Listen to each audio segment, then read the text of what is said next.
As is a tradition every year, Ian and I are heading to the Orlando Hamcation. Not every year. As is a tradition most years. Not even most. As is a tradition some years. Every now and again, when we have the gumption to do so, Ian and I are heading to the Orlando Hamcation, as we clearly have nothing better to do this year. So you press in the what? The green button. Yeah. Takes the leaf off. And then what happens? It turns into a real car. Here we are at the Orlando Hamcation. Maybe we get the sign in. Oh, there's a lot less activity today. This place, the parking lot here is like Porcupine Alley. Oh, CQ, CQ. Ah, the smell of new ham radio stuff. This is the buddy pole area, and I like to come out here. This is one of my more favorite areas to visit. The buddy pole appears in a lot of my videos. I have the buddy pole antenna, and I like to come out here and see what the latest offerings are from buddy poles. And I have most of the stuff I need for my buddy pole antenna. I don't spend a lot of time way out in the field. They have a lot of battery charging stuff and what have you. Generally don't use that, but they have some new coils that I see there. Wait till you go down and buy a bunch of extra parts. You can fill that bag up pretty fast. For some lower bands, but I'll definitely have to take a look. So you're saying that this one, as opposed to setting up something like that, like something like stacking these two coils to... Oh, right. When you go to the lower frequencies, this is the more efficient setup. Higher Q, larger diameter, and on the lower frequencies, that air-wound process is more efficient. It's off the dielectric there. Also, I've set up 80 before, but what I end up with also is extremely long counterpoise that can almost 66 feet. Yeah. Yeah, and minimum of 2 feet. I like to shoot for 3 feet minimum. But this would also be good if you wanted to do 40. This would also improve. Absolutely, yeah. If you had that, I would use it instead of the standard coil, which will work fine on 40, but you know, I wouldn't buy this coil just for 40, yes. 30 and 40, and really 20 and up, you're better off with the smaller coil. So yes. The higher Q starts to hurt you. It's this over square type of thing. I don't use the coil for 20. I use the full size. Oh, good. Yeah, that's a better way to go. So, but yeah, for the low bands, you need that. And then the other thing that you would need below 40 meters is a different ballon, our triple ratio switch ballon, that one there. I use the 4-to-1. I have that one for all of them. Okay, oh, perfect. I'll use it in 1-to-1 for stuff I really don't need the ballon ratio for. Yeah. Just because to couple it, and then I'll. Right. Well, it's so there's 2 cores, and one of them just provides that isolation to the coax. Yes. So that would be just the 1-to-1. Go register our tickets and check out this hall over here, the prize booth. Everybody loves a nice blue Tectonica sort of stuff. It doesn't work. It's always a question. Yep. Guaranteed. You win back. Once the king of HF transceivers is now relegated to sitting on a table at the swap meet. How the mighty have fallen. They miss you, Bob. They do. We can put them a little closer together. Where did all this equipment come from? I mean. Oh, you made it? And the whole HF band just got wiped out? Yep, I can. Take them down. Really not that strong. Have you tested it to see how much? I can tear up a little portable AM radio real nice. Doesn't bother FM very much, you know, so I'm not going to only the low frequency guys. There's a little spark gap between friends, right? Looks very nice. You did a good job. Thank you. If you'd like to send a Marconigram, we better do it now before we sing, okay? The reels rotate at about the iron band, they'll rotate at a speed about, this wire's coming out and giving me trouble, and I gotta stop it before I go any further. Rotates at 1 inch per second through this coil here. This is a magnetic detector, developed in 1904 by a guy named Lord Rutherford from New Zealand. Right? He studied hysteresis curves in wiring. If you're familiar with the hysteresis curve, if you try to change the magnetic direction of a piece of metal, it will resist changing until you get a strong enough magnet to make it change in the other direction. Okay, and he found that when it changes in that direction, it's very sensitive to all kinds of magnetic fields. It's doing that. So as this band is going around here, it's passing this North Pole. It's becoming, or the little molecules, or whatever you call them in there, becoming oriented north. Gotcha. When it gets to the center, it's got double strength south pulling on it. So it resists changing until the last second when it just can't stand it anymore, and boom, it goes to the south orientation. During that time, it's very sensitive, and that happens right in the center of that coil. Now, this actually is two coils. There's a primary coil and then a secondary coil. The primary is the signal coming from the tuner.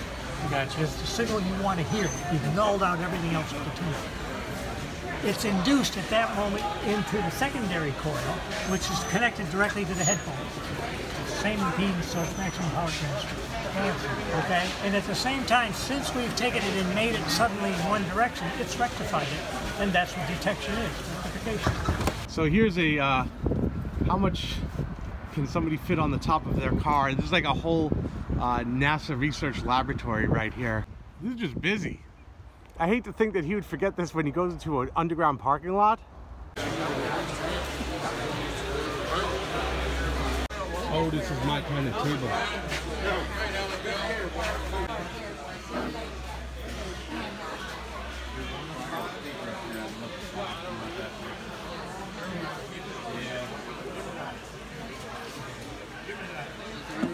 What's this going for right here? This ICO. It's free. It's got no price on it. Yep, sold. Probably is. John, what do we end up with this? How much is that free ICO over here? So I got this nice ICO box here. So we made a good deal on that one. That's pretty cool. That'll be a nice addition to the test set. You got plenty of money. I had plenty of money, but then I got in the ham radio. It's a hole in the air you throw your money into. Oh, you got rid of my boat. Oh, look, it's getting even better. Hallelujah. Look at that, too. The paint is just... Ooh, Lordy.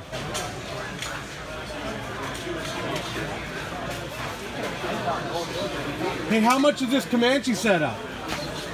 Well, we're not selling that stuff. That's mine. How much is... don't I try? Tube distributor in person here at the show. Look at that. Look at that. Whenever I'm in desperate need of a vacuum tube, there they are. My tube supplier was able to get me an OA2 voltage regulator tube, which I'm going to be testing against the voltage regulator I currently trying to focus, which I currently have in the Heath kit. I am 12, so we have another OA2. My wife would kill me. Oh, she'd kill me. She would kill me dead. Oh, hallelujah, she'd kill me. I'd do it too if I wasn't. Yeah, she'd kill me, right? No. She'd totally kill me. For $5? No. If I brought that monstrosity into the house? Steffi, it's only $5. She'd kill me. No, she wouldn't. Because they thought they wanted for radio, that motor generator went with it. They generally weren't 60 though. Audio over there. It's what? I'm gonna get to it. This one right here. Oh, let me ask you. Oh, look at that. How much is it? 35. Hey, say, let me ask you a question. Yeah. You see that old style mic connector sitting on there, that RF signal generator down there? Yeah.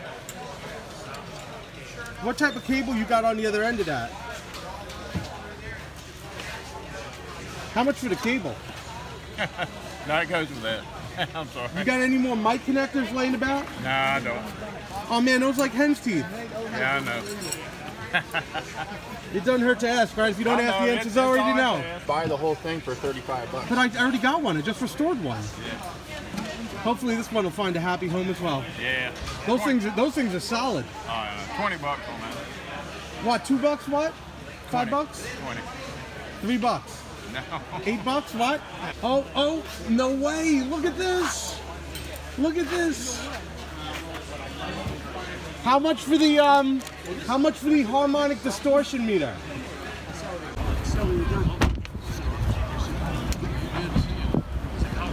How about a nice cool can of electron tube for those hot summer days? Cans This is a funny story. The Coast Guard actually screwed. There's a table full of interesting stuff. This is just categorized by interesting and nothing more. Just simply, you want to look at everything one at a time. It makes me sad to see one of them needs at home. A different lamp than mine. It's okay. This is pretty cool. These are all restored console radios. And they're expensive, but I mean, these are restorations, so. That's neat now. That's I think this is my favorite right here. For all the time, yeah. It ought to be worth more than $420. It ought to be worth more than $425. I'm sure you got a lot of time. Well, I'm trying to be reasonable about it, you know. Yeah, I think this is my favorite right here.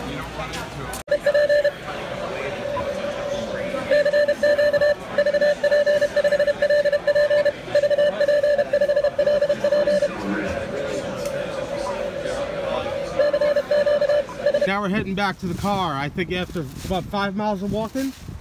4.8. 4.8 miles of walking.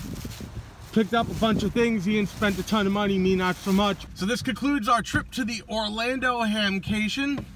Picked up some pretty cool stuff, including this box, this right here, RC combination box. Gonna have to make a separate video about this. I like that it has these special features here, parallel RC resistor capacitor series, what have you. Okay, very good. I hope you all enjoyed this video. Thanks for watching. Ian, say thanks for watching. Thanks, goodbye.